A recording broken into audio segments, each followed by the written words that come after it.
എനിക്ക് ഏലക്കപ്പൊടി അധികം ഇഷ്ടമല്ല, ഞാൻ ചതച്ചാണ് ചേർക്കുന്നത്. നിങ്ങൾക്ക് പൊടിച്ചെടുക്കാം.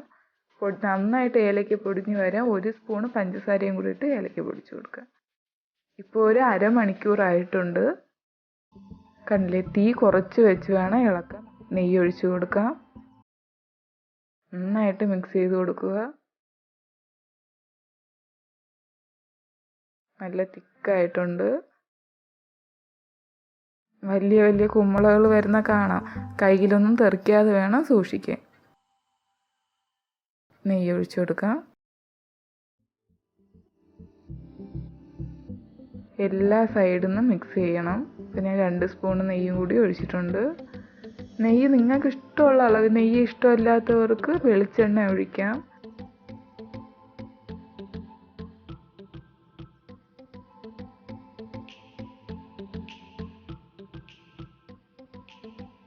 ഞാനിവിടെ ഈത്തപ്പഴവും ഉണക്കമുന്തിരിയാണ് എടുത്തിരിക്കുന്നത്. നട്ട്സൊന്നും ഞാൻ ചേർക്കുന്നില്ല. ഈത്തപ്പഴവും ഉണക്കമുന്തിരിയാണ് ഞാൻ ചേർക്കുന്നത്. നിങ്ങൾക്ക് ഇഷ്ടമുള്ള ഫ്രൂട്ട്സ് ഇതിനകത്ത് ചേർത്ത് കൊടുക്കാം. നട്ട്സ് എല്ലാം ചേർത്ത് കൊടുക്കാം. എനിക്കിതാണ് ഇഷ്ടം, ഞാൻ അതുകൊണ്ട് ചേർക്കുന്നതേ ഉള്ളൂ.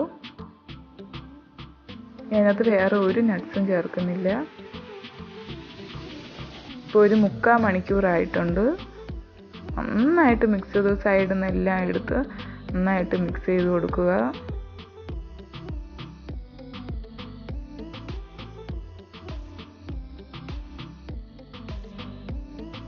നന്നായിട്ട് മിക്സ് ചെയ്ത് കൊടുക്കുക.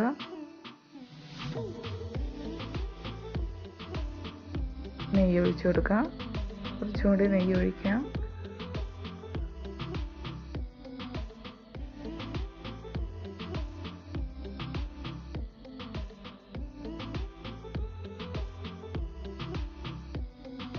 ഇനി ഇളക്കാൻ നല്ല സോഫ്റ്റ് ആയിട്ട് വരും. നന്നായിട്ട് മിക്സ് ചെയ്തുകൊണ്ടിരിക്കുക. കൈ എടുക്കുകയേ ചെയ്യല്. നെയ്യ് ഒഴിച്ചു കൊടുക്കാനൊക്കെ ഒരാളെ നിർത്തിയേക്കണം, അല്ലെങ്കിൽ നമ്മൾ നെയ്യ് എടുക്കാൻ പോകുമ്പോൾ അത് കരിഞ്ഞു പോകും. തീ കുറച്ചിട്ട് വേണം, അത് വേണം പ്രത്യേകം ശ്രദ്ധിക്കാൻ. തീ കുറച്ചിട്ട് വേണം മിക്സ് ചെയ്ത് കൊടുക്കാൻ.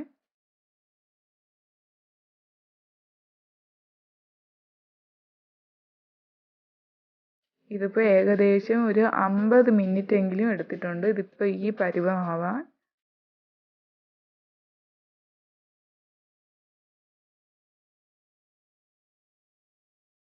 നിങ്ങൾക്ക് വേണമെങ്കിൽ കാഷ്യൂനട്ട് എന്ത് വേണമെങ്കിലും ചേർക്കാം. കപ്പലണ്ടിയോ എന്ത് വേണമെങ്കിലും ചേർത്ത് കൊടുക്കാം. ഞാൻ ചേർത്ത ഈത്തപ്പഴം എല്ലാം നന്നായിട്ട് അതിനകത്ത് മിക്സ് ആയിട്ടുണ്ട്. ഒരു പ്രത്യേക ഒരു ടേസ്റ്റാണ്. നന്നായിട്ട് മിക്സ് ചെയ്ത് കുഞ്ഞുങ്ങൾ ഈത്തപ്പഴം ഒന്നും കഴിക്കാത്ത കുട്ടികൾക്ക് നമുക്ക് ഇങ്ങനെ ചെയ്തു കൊടുക്കാവുന്നതാണ്.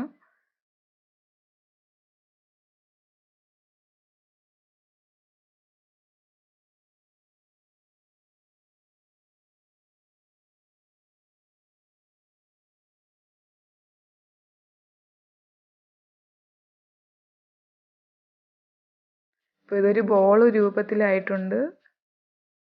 കണ്ടില്ലേ, അടിയിലൊന്നും പിടിച്ചിട്ടില്ല.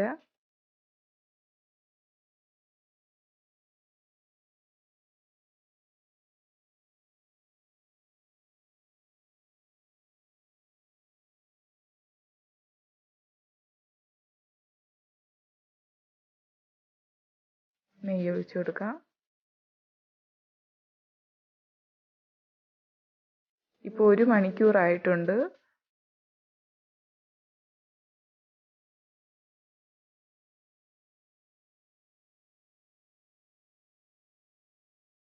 നല്ല സോഫ്റ്റ് ആയിട്ടുണ്ട്. ഇളക്കാനൊക്കെ നല്ല സോഫ്റ്റാണ്. കണ്ടില്ലേ, കണ്ടപ്പോൾ തന്നെ കൊതിയാവുന്നുണ്ട്. നല്ല മണം വരുന്നുണ്ട്. നെയ്യുടെയും ഏലക്കേൻ്റെയൊക്കെ നല്ല മണമാണ് ഇവിടെ. അത്രയും എല്ലാവർക്കും ഇഷ്ടപ്പെടും. കുഞ്ഞുങ്ങൾക്കൊക്കെ ഒരുപാട് ഇഷ്ടപ്പെടുന്ന ഒരു സാധനമാണ്. എനിക്ക് മോനുണ്ട്, 9 മാസമാണ് ആയിരിക്കുന്നത്. അവന് ഭയങ്കര ഇഷ്ടമാണ് ഹലുവ.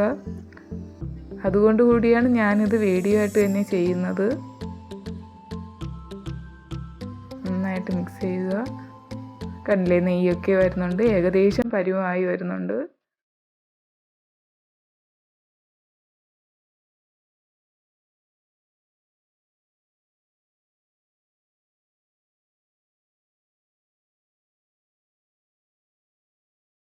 തേങ്ങാപ്പാലിൽ നിന്ന് എണ്ണയൊക്കെ നന്നായിട്ട് വരുന്നുണ്ട്. കണ്ടില്ലേ.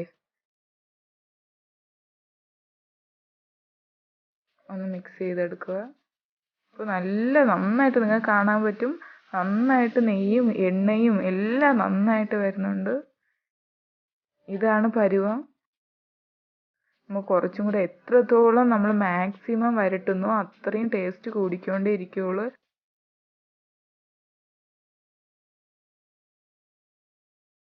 എനിക്ക് നല്ല കറുത്ത ശർക്കരയല്ല എനിക്ക് കിട്ടിയത്. ഞാൻ ഒരുപാട് സ്ഥലത്ത് അന്വേഷിച്ചു, എനിക്ക് നല്ല ബ്ലാക്ക് ശർക്കര കിട്ടിയിട്ടില്ല.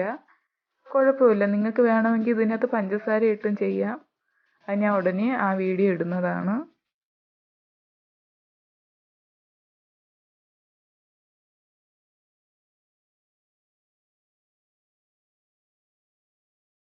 നമുക്കിതിന് ഒരു സർവിങ് ഡിഷിലോട്ട് മാറ്റി കൊടുക്കാം. നല്ല പരുവായിട്ടുണ്ട്, നെയ്യെല്ലാം വാർന്ന് വന്നിട്ടുണ്ട്. നമുക്ക് നല്ലൊരു പാത്രത്തിലോട്ട് മാറ്റാം. നിങ്ങൾക്ക് ഇഷ്ടമുള്ള പാത്രത്തിൽ മാറ്റാം, ഇഷ്ടമുള്ള ഷേപ്പിൽ കട്ട് ചെയ്തെടുക്കാം. ഞാനിന്നിവിടെ കേക്ക് ബേക്ക് ചെയ്യുന്ന ഒരു പാത്രത്തിലോട്ടാണ് മാറ്റുന്നത്. കണ്ടില്ലേ, ഞാൻ മാറ്റിയിട്ടുണ്ട്. നിങ്ങൾക്ക് ഞാൻ ഇവിടെ ഡെക്കറേറ്റ് ചെയ്യാൻ വേണ്ടി ബദാമാണ് എടുത്തിരിക്കുന്നത്. ഓപ്ഷണലാണ്, നിങ്ങൾക്ക് ഡെക്കറേഷൻ ഇഷ്ടമല്ലെങ്കിൽ അത് വേണ്ട. ഞാനിവിടെ ബദാമാണ് എടുത്തിരിക്കുന്നത്. ഞാൻ പൊടിച്ച് വെച്ചിട്ടുണ്ട്.